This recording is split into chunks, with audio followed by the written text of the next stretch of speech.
Hello guys, sa mga hindi pa nakakapanood nitong part 1 hanggang sa part 6 nitong ating kwento ay bisitahin lang ang link na ilalagay ko sa comment section. At isa pa kaya ko po dinagdagan ang kwento na ito dahil nabasa ko sa mga comment na marami ang humihiling na sana daw dugtungan pa ang kwento natin na ito. At tuloy tayo sa ating kwento. At habang seryoso nga tinitingnan ng ating bida ang dalawang kabilang sa Solomon Demon sa kanyang harapan, ay kanya na lang nasabi na mayroon na naman daw dumating na isang demonyo na mayroong golden core na lakas, sa tingin daw niya kailangan na niyang tawagin ang pinakamatagal na niyang tagasunod, upang siya ay tulungan sa pakikipaglaban nitong dalawang demonyo. At itinaas na nga ng ating bida ang kanyang isang kamay upang kanyang i-summon ang tutulong sa kanya upang kalabanin ang dalawang demonyo na kanyang kalaban, dahil sa pamamagitan daw ng kanyang bloodline ay kaya niyang ma-summon ang heroic spirit ng Qin. At sa ilang sandali makikita na mayroong isang sandata ang bigla na lang lumabas sa isang portal. Sinabi pa ng nilalang sa loob ng portal na kung sino daw ba itong batang tao ang naglakas na loob na gambalahin ang kanyang mahimbing na pagkakatulog. Dinagdag pa niya na maraming beses na daw niyang sinabi sa kanila na ang pinakaayaw niya sa lahat ay gambalahin ang kanyang pagkatulog, pero bilang si General Bai Qi, ibibigay niya ang kanyang buhay upang pagsilbihan ang Emperor ng dakilang Qin. Ang nilalang pala na ito ay may lakas na golden core stage na heroic spirit, siya ay si Marshal Qin Bai Qi. Sinabi pa ng ating bida kay Qin Bai Qi na siya daw ang emperor ng dakilang Qin. Ang ika-26 generation na descendant ng Qin Xiangang at siya din ang dakilang apo ni King Zhangxiang ng dakilang Qin. Kanya daw minana ang legacy ng pagkakaisa ng 6 na estado, at ang nagpapatahimik ng 4 na mga barbarian, upang panghawakan ang mundo sa isa lang na batas, at kanyang ilatag ang pundasyon ng kanilang dakilang Qin. Dinagdag pa ng ating bida habang kanyang binanggit ang pangalan ni Bai Qi na kung gusto daw niyang panghawakan ang kanyang titulo bilang isang general ng dakilang Qin, kailangan daw niya siyang tapat na pagsilbihan. Sa isip-isip naman ni Bai Qi habang kanyang pinakinggan ang sinabi sa kanya ng ating bida na ang tao daw pala na kanyang kausap ngayon ay si Yingxing, ang kasalukuyan na emperor ng dakilang Qin, at kanya din pinag-isa ang 6 na mga estado. Sinabi pa ni Bai Qi sa ating bida na siya daw na si Bai Qi ay lumaban ng hindi na mabilang na digmaan para lamang sa dakilang Qin. At kanya din nakamit ang kahanga-hanga na pananamantala ng mga militar, ngunit sa bandang huli siya ay pinatay ng kanyang hari. Hindi daw siya nagtanim ng galit sa kanyang hari, pero ang kanyang ugnayan sa dakilang Qin ay matagal nang natapos, at wala din daw siyang balak na lumahok ng kahit anumang laban. Ang kanya daw kaluluwa ay dapat magpahinga na ng mapayapa. Samantalang masyado namang natatawa si Kim Ares nang kanyang narinig ang pinag-usapan ng ating bida at ni Bai Qi dahil masyado daw itong nakakatuwa. Naglakas pa daw na loob ang ating bida na mag-summon ng heroic spirit ngunit sa bandang huli hindi pa rin ito susunod sa kanyang utos, ito daw ay masyadong nakakatawa. Habang si Ferkes naman ay seryoso niyang pinapakiramdaman ang dumadaloy na aura sa katawan ng heroic spirit na si Bai Qi dahil nararamdaman daw niya na ang dumadaloy na aura sa katawan nitong heroic spirit ay isang extraordinary. At upang maiwasan daw nila ang malaking sakuna kinakailangan daw niyang mag-summon ng kanilang reinforcement, sa ilang sandali makikita sa harapan ng dalawang demonyo na nagkaroon na ng isang malaking portal upang humingi ng tulong sa kanilang kasamahan na Solomon Demon. At dito makikita ang isang malaking pakpak na dahan-dahan na lumabas galing sa loob ng portal at natatawa pa ito habang lumabas sa portal. Dahil hindi daw niya inaasahan na magkaroon siya ng pagkakataon na ipakita muli dito ang kanyang appearance, ang demonyo pala na ito ay ang Demon Lord na ika-41 na si Fourcaller. Si Fourcaller ay ang rank 41 na demonyo mula sa 72 na matataas na demonyo. Kanyang pinanghawakan ang titulo ng pagiging duke. Mayroon din siyang kakayahan na kontrolin ang hangin at ang karagatan. Sinabi pa ni Kim Ares sa kanyang dalawang kasama na kabilang sa Solomon Demon na sila daw tatlo ay malaki ang kalamangan laban sa dalawa nilang kalaban, sila daw tatlo ay magtulong-tulong upang patayin ang dalawa nilang kalaban. Sabi naman sa kanila ni Forecast na huminahon lang daw muna sila, hintayin daw muna nila na maunang kumilos ang heroic spirit na si Bai Qi bago sila gumalaw, dahil kanyang nararamdaman ang aura na nagmula sa kanya ay tunay na nakakabahala. Sa isip-isip naman ng ating bida na ang pagharap daw nitong tatlong mga matataas na demonyo na umabot na ang lakas sa Golden Core ay tunay na nagdudulot ng malaking gulo. Sabay kanyang sinabihan si Bai Qi na ngayon daw isa na siyang heroic spirit na nagpahinga sa dakilang Qin ng walang kamatayan na libingan. At pinalakas ng kanilang maharlika sa walang kamatayan na mga enerhiya, At sa hinaharap siya daw na nasa kanyang harapan ngayon ay kukunin muli ang trono ng pagiging Immortal Emperor. Kapag nakuha na daw niya muli ang pagiging Immortal Emperor ay kaya niyang ibalik ang kanyang totoong anyo. At matutulungan pa daw niya ito upang gabayan siya sa kanyang cultivation. Dinagdag pa ng ating bida kay Bai Qi na hindi daw niya makakamit ang pagkaisa ng mga bansa sa pangunguna nila kung wala ang mga general ng Qin ang nangunguna, at paano din daw niya nasabi na ang kanyang kapalaran sa kanilang dakilang Qin ay natapos na, at nais din niyang palawakin ang kanilang teritoryo kasama nilang mga heroic spirit patungo sa immortal na kaharian. Nagtanong naman si Bai Qi sa ating bida na kung paano daw ba nasabi ng ibang mga tao na wala silang damit kahit kapareho lang naman sila ng kasuutan katulad ng ating bida, at itaas din ba ng ating bida ang kanyang hukbo bilang hari, at aayusin ang kanyang sibat, at lalaban sa mga kalaban katabi ng ating bida. At kapag ganoon ang sitwasyon magpahinga na lang daw muna dito ang kanyang kamahalan, siya daw na si General Bai Qi na ang bahala sa kanyang mga kalaban. Maghintay lang daw ito dito dahil aalis muna siya ng sandali pero babalik daw siya kaagad dahil mayroon muna siyang tatapusin. Matapos magsalita si Bai Qi ay mabilis itong umalis sa harapan ng ating bida, nakangiti naman ang ating bida dahil sa wakas kanyang napaamo si Bai Qi. Samantalang galit naman si Kim Aris at agad nag-summon ng maraming mga undead na kanyang mga sundalo. Sigaw sabi pa niya na mga walang hiya daw ang mga tao na nanggaling sa Qin sect. Ngayon kanilang mararanasan ang malupit na kamatayan. Tuwang-tuwa naman si Fourcaller dahil sa wakas daw magawa na niyang may palabas ang kanyang tunay na lakas sa dalawang nilalang na kanilang kalaban. Sigaw sabi naman ni Forecast kay Bai Qi na siya daw ay matagal nang nakatali sa kasawian, siya daw ngayon ay nakayakap na sa kamalasan.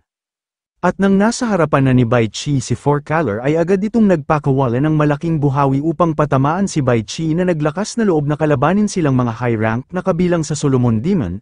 Itong kanya daw pinakawala na atake ngayon na tinatawag na Blood Pack of the Wind ay kayang hatiin ang kahit anumang bagay na matamaan nito. Ngunit sa hindi inaasahan ni Fourcaller dahil madali lang pinawalang bisa ni Bai Qi ang kanyang pinagmamalaki na atake gamit ang isang was-iwas ng sandata nito, sambit pa ni Bai Qi kay Fourcaller na para daw sa kanya siya ay walang halaga at hindi niya nararamdaman na ito ay balakid sa kanya, sa katunayan isa lang siyang langgam na naglakas na loob na hamarang sa kanyang daanan. Samantalang makikita naman sa likod ni Bai Qi ang mga undead na papasugod na sa kanya, ngunit wala naman pakialam si Bai Qi sa mga langgam na mga undead na humahabol sa kanya dahil nakatun lang ang kanyang pansin sa dalawang demonyo na kanyang kalaban. Nabigla naman ang dalawang demonyo dahil biglang lumitaw sa kanilang harapan si Bai Qi na nagpapalabas ng malakas na enerhiya sa kanyang buong paligid, maging ang mga undead na humahabol sa kanya ay tumilapon dahil sa lakas ng impact nito. Sabay hinati ni Bai Qi ang lupa na kinaroroonan ng mga demonyo at kitang-kita na silang lahat ay nahulog sa malaking butas na ginawa ni Bai Qi sa isa lang niya na hampas ng kanyang sandata.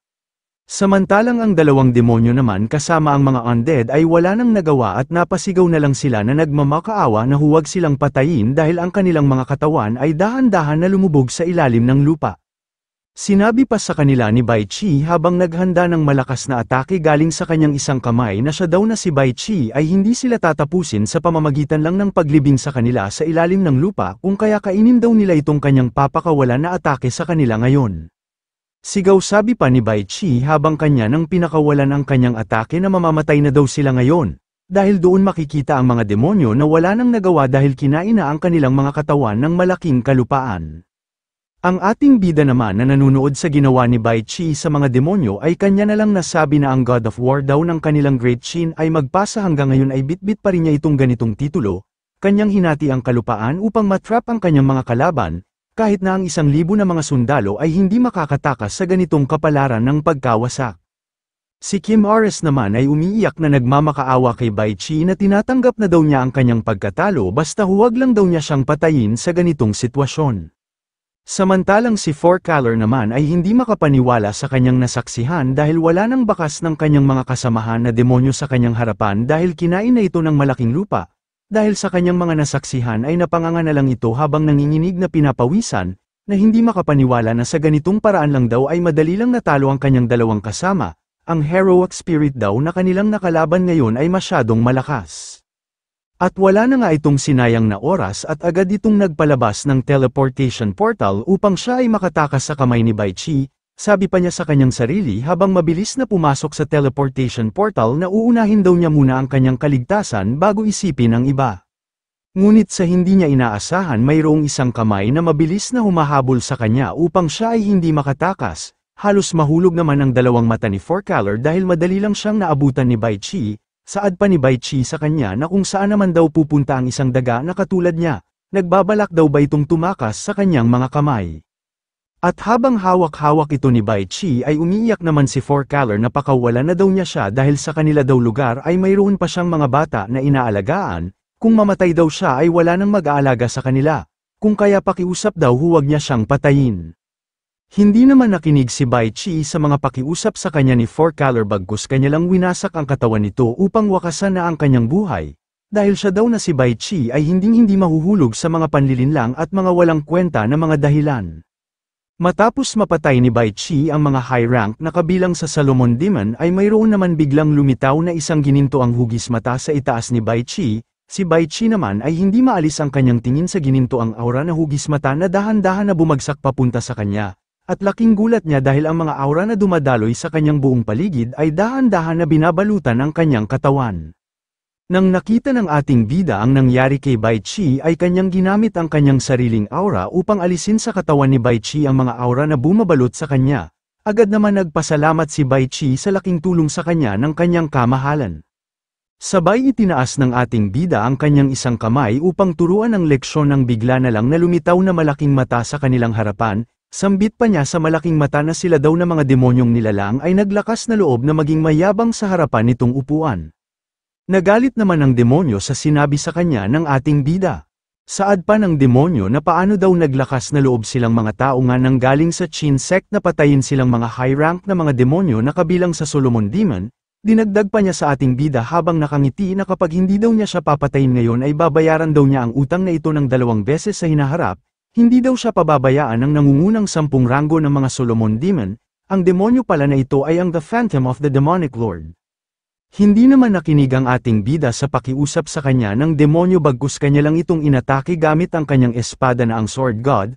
Matapos mapatay ng ating bida ang demonyo ay kanyang sinabi na bilang emperor daw ng dakilang Qin ay kanya daw i-refine itong demon domain at kanyang i-absorb ang spiritual na enerhiya nito, upang lumakas ang pundasyon ng dakilang Qin. Sa ilang sandali makikita na sinimulan ng inabsorb ng ating bida ang kanyang nakuha na demon domain at kitang-kita na binabalutan ng gininto ang liwanag ang kanilang buong paligid. Sa isip-isip naman ng ating bida habang abala pa ito sa pag-absorb ng demon domain na ang kapangyarihan daw nitong demon domain ay tunay na extraordinary, at kaya din itong ayusin ang kanyang mga ugat sa kanyang katawan, ito ay pasimula upang siya ay mag-breakthrough patungo sa Golden Core Stage. Nasabi na lang ni Bai Qi sa kanyang sarili habang kanyang tinitingnan ang kanyang kamahalan na abala pa rin sa pag-absorb ng demon domain, na itong kanya daw kamahalan ay mayroong kakayahan na i-absorb itong demon domain, siya daw ay tunay na kahanga-hanga, sa katulad daw niya na pinuno. Natitiyak niya na magniningning ang prestihiyo ng kaluwalhatian ng dakilang Qin sa buong mundo sa ilalim ng kanyang pamumuno. Matapos ma-absorb ng ating bida ang demon domain ay agad naman itong lumapit kay Bai Qi dahil mayroon itong gustong sabihin. Si Bai Qi naman nang kanyang nakita na nasa kanya ng harapan ang kanyang kamahalan ay agad itong lumuhad at nagbigay ng paggalang. Sinabi pa niya sa kanyang kamahalan na ang karunungan daw ng kanyang kamahalan at ang pagpapalakas ng kanyang mga militar ay pagpapala ng kanilang dakilang Qin. Siya daw na si Bai Qi ay kinararangal niyang tulungan ang matalinong pinuno ng dakilang Qin. Gagawin daw niya ang kanyang buong makakaya upang protektahan ang kanyang kamahalan upang ligtas itong palawakin sa buong mundo ang kanyang mga nasasakupan. Agad naman pinatayo ng ating bida si Bai Qi, dahil alam naman daw niya ang kanyang maraming nagawa sa kanilang dakilang Qin noong kanyang nakaraan, kanya daw tinulungan na palawakin ang nasasakupan ng kanilang dakilang Qin, at mayroon din daw itong mga extraordinary na mga merits ng kanyang mga militar. Dinagdag pa ng ating bida kay Bai Qi na ang kanya daw pangalan ay nakaukit na sa mga talaan ng kasaysayan ng kanilang dakilang Qin, sa hinaharap ang kanyang mga nagawa ay magbibigay ng inspirasyon para sa bagong henerasyon ng kanilang dakilang Qin. Sa labas naman ng demon domain ay makikita sila Lin Shenzhou at si Jiu Ying maging ang ibang mga kabilang sa Qin sect na tuwang-tuwa dahil nagbukas na daw ang portal ng demon domain. Ibig lang daw nitong sabihin na ang kanilang kamahalan na si Emperor Yingxing ay nagbalik na. At nang nakalabas na ang ating bida sa loob ng demon domain ay kanyang sinabi sa kanyang buong nasasakupan na ang mga puwersa daw ng mga demonyo sa loob ng demon domain ay matagumpay niyang natalo, Sa ngayon daw silang lahat ay maaari ng magpahinga. Dahil sa mga narinig nila Lin Chenzo at ang mga ibang kabilang sa Qin sect ay kanilang pinuri ang kanilang emperor sa matagumpay niyang pagtalo sa mga puwersa ng mga demonyo sa loob ng domain. Agad naman lumapit si Meng Tian sa ating bida at ito ay nagbigay ng paggalang. Sinabi pa niya sa ating bida na noong ang kanya daw kamahalan ay nasa loob pa ng domain ay kanyang pinangunahan ang kanilang mga militar upang lipunin ang mga sundalo na kabilang sa 6 na mga estado, maging ang mga fleet ng 6 na estado ay kanila din natalo. Sumagot naman ang ating bida sa mga balita sa kanya ni Meng Tian na ang kanya daw misyon dito ngayon ay matagumpay niyang natapos. Sa ilang sandali ipinalabas ng ating bida ang kanyang yuwang boat at agad itong tumungo dito. Sinabi pa niya sa kanilang lahat na ngayon daw ang Celestial Grassland ay matagumpay na nilang nabawi at ito ay muling naibalik sa kanilang bansa, at ang nagsama-sama na mga puwersa ng 6 na mga estado na pinamumunuan ng mga fleet ay nagawa din nilang natalo. Ngayon daw kailangan na nilang bumalik sa kanilang bansa at doon ipagpatuloy ang kanilang pagdiriwang sa pagkapanalo sa digmaan. Matapos ang malaking tagumpay ng Qin sect sa pagkuha muli sa Celestial Grassland Secret Realm at pinawalang bisa ang armada ng koalisyon ng 6 na bansa, kumalat sa iba't ibang karatig na bansa ang balita ng pagkapanalo ng Qin sect laban sa 6 na mga estado, maging ang mga mamamayan sa kanilang bansa ay kanilang pinagdiriwang ang napakalaking tagumpay na nagawa para sa kanilang bansa ng Qin sect. Maging si Merong Yu at ang martial art president na si Bai Shu ay tuwang-tuwa ng kanilang nalaman ang pagkapanalo ng Qin sect sa digmaan laban sa 6 na mga estado. At kumalat din sa mga balita na tinalo ni Yingxing ng mag-isa ang 3 mga high-rank level na kabilang sa Solomon Demon at ang kanyang katanyagan ay lumaganap sa buong kanlurang mga rehiyon, at ang mga nakarinig sa kanyang mga nagawa ay hindi maiwasan na humanga sa kanya. Ang matagumpay na pagbabalik sa kanilang bansa ng Qin sect ay mainit na sinalubong ng mga maraming tao. At dako naman tayo sa Council of Chamber sa Royal Family ng bansang Japan. Dito makikita ang mga pinuno ng pamilya ang nagpulong-pulong na kanilang pinag-usapan ang nangyaring digmaan doon sa Celestial Grassland Secret Realm laban sa Qin sect. Dahil sa nangyaring digmaan daw doon sa Celestial Grassland Secret Realm ang Qin sect ay kanilang tinalo ang kanilang pinagsanib na puwersa ng 6 na estado. At narinig din daw nila na ang pangalan ng leader ng Qin sect ay si Yingxing, sa ngayon daw siya na ang may kontrol sa Celestial Grassland Secret Realm. Sinabi pa ng isang lalaki na nanguna sa kanilang pagpupulong na kung ano daw ba ang masasabi nilang lahat sa kanilang malaking pagkatalo laban sa Qin sect. Ang lalaki pala na ito ay si Fein Shima, pero alam naman nating lahat na pamilyar sa atin ang mukha nitong karakter na ito, hulaan nyo na lang kung sino siya. Ngunit mayroon namang isang lalaki na galit at hindi niya mapigilan ang kanyang sarili na kanyang hinampas ang kanyang 2 kamao sa mesa. Sinabi pa niya kay Fein Shima na kung paano naman daw maihambing si Yingxing sa kanilang mga dakilang Diyos. Para daw sa kanyang opinyon kinakailangan daw nilang maglunsad ng malaking digmaan upang wasakin ang bansa kung nasaan ang Qin sect, hindi naman sumang-ayon si Fein Shima sa opinyon sa kanila ni Kabuto. Dahil sa pangunguna daw ng pamumuno ni Yingxing ang puwersa ng iba't ibang mga martial art na mga akademya ay masyadong malakas, hindi na daw ito katulad noon dahil sila ngayon ay hindi na madaling matalo. Nagsalita naman ng isang kalbo kay Fein Shima na kung ang mga demonyo na kabilang sa Solomon Demon ay walang silbi para sa kanila. Paano na lang daw kaya na kung direkta nilang gamitin ang sinaunang mga ritual upang magsama ng Shikigami at ipakita sa bansang kinaroroonan ng Qin sect kung gaano sila kalakas. Sumagot naman si Fein Shima sa kalbo na ang paggamit daw ng sinaunang ritual ay ang kanilang huling paraan. Hindi daw nila hahayaan ang Qin sect na kanilang ipagpatuloy ang ganitong kayabangan. Tanong na sabi pa niya sa kalbo na kung mayroon pa ba daw ba itong ibang paraan upang wasakin ang Qin sect, nagsalita naman sa kanilang lahat ang isang lalaki na si Yingxing daw ay nag-iisang tao sa Qin sect ang balakid sa kanila. Paano na lang daw kaya na kanilang unahin na patayin si Yingxing? Dahil kapag kanila nang magawang mapatay si Yingxing, naniniwala daw siya na babalik sa kanilang kontrol ang lahat. At kampante pa niyang sinabi sa kanilang lahat na ang kanila lang daw gawin sa ngayon ay humanap ng paraan upang matagumpay nilang mapatay si Yingxing. Sinabi naman sa kanilang lahat ni Fein Shima na matapos daw ng kanilang kinahaharap na digmaan ang kanila daw mga sundalo ay kasalukuyan na hinarap ang maraming injury, kinakailangan daw nila ng maraming oras upang kanilang ilunsad ang digmaan laban sa Qin sect.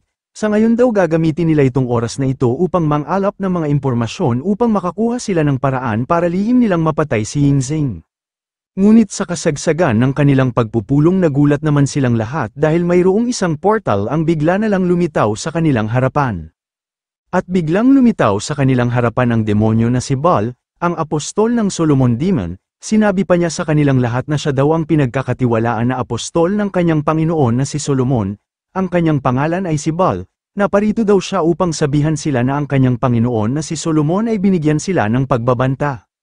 Nagtanong naman si Fane Shima sa demonyo habang takot na kung ano daw ba ang gustong sabihin sa kanila ni Lord Solomon, pakiusap ipaalam niya sa kanilang lahat nga nandito. Sa ilang sandali ipinakita ng demonyo sa kanilang lahat ang larawan kung ano ang mga nangyari doon sa Celestial Grassland Secret Realm at kung paano tinalo ni Yingxing ang kanilang pinagmamalaki na mga Joint Fleet Admiral ng 4 na mga estado. Sinabi pa ng demonyo sa kanilang lahat na nalaman na daw ng kanyang Panginoon na si Solomon ang patungkol kay Yingxing at kung paano niya tinalo ang 3 mga dakilang mga demonyo.